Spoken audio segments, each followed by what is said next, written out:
موضوع حلقتنا النهاردة بعنوان يا حبيب اهدى، دي ثانوية مش قنبلة نووية. حلقتنا النهاردة بنخاطب فيها طلاب الثانوية العامة وكمان أولياء الأمور، وفي البداية أكيد بندعي لهم من كل قلبنا إن ربنا يوفقهم. ادعي جامد بقى والنبي يا أحمد، علشان أنا بنتي كمان في الثانوية العامة معاهم السنة دي، ربنا معاهم يا رب. فعلا والله ربنا يوفقها يا رب. يا رب اللهم امين. قلبي معاكم، ويا ريت كلنا نعلق بقى الكلمة بتاعت يا حبيبي اهدى، دي ثانوية مش قنبلة نووية في أوضة كل ولادنا.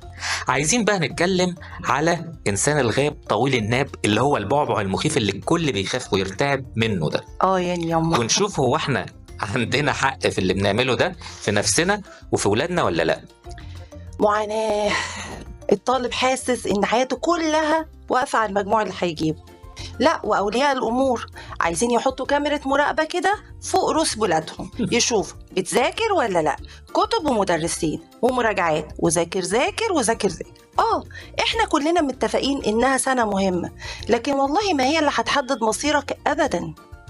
معاكي طبعا يا أميرة، بس بضيف على كلامك إن المهم مش النتيجة، المهم ناوي تعمل إيه في حياتك بعد النتيجة. المهم تعمل اللي عليك وبس، تذاكر كويس، تركز كويس، تاكل كويس، أما أكيد مفيش حد هيعمل كده، تنام كويس وتسيب الموبايل شويتين عشان خاطر ماما، عشان خاطري أنا. كل واحد بيغني على ليلى. فعلا. المهم تتعامل مع السنة دي بأهميتها وبس. يعني يا ابني انت لسه في اول حياتك، مش كل حاجة كده تاخدها على اعصابك، خد بالراحة كده على نفسك كل حاجة. يعني محدش هيسألك مثلا وانت رايح تشتغل بعد كام سنة مجموعك كام في الثانوية العامة، جبت كام في اللغة العربية مثلا، ما حصلش. واحنا كمان كأهل لازم نتعامل مع السنة دي بهدوء على قد ما نقدر. أنا عارفة الموضوع مش سهل، بس على قد ما نقدر ضبط النفس، لأن إحنا لو متوترين هينعكس على أولادنا. نعمل اللي علينا بس، نوفر جو مناسب.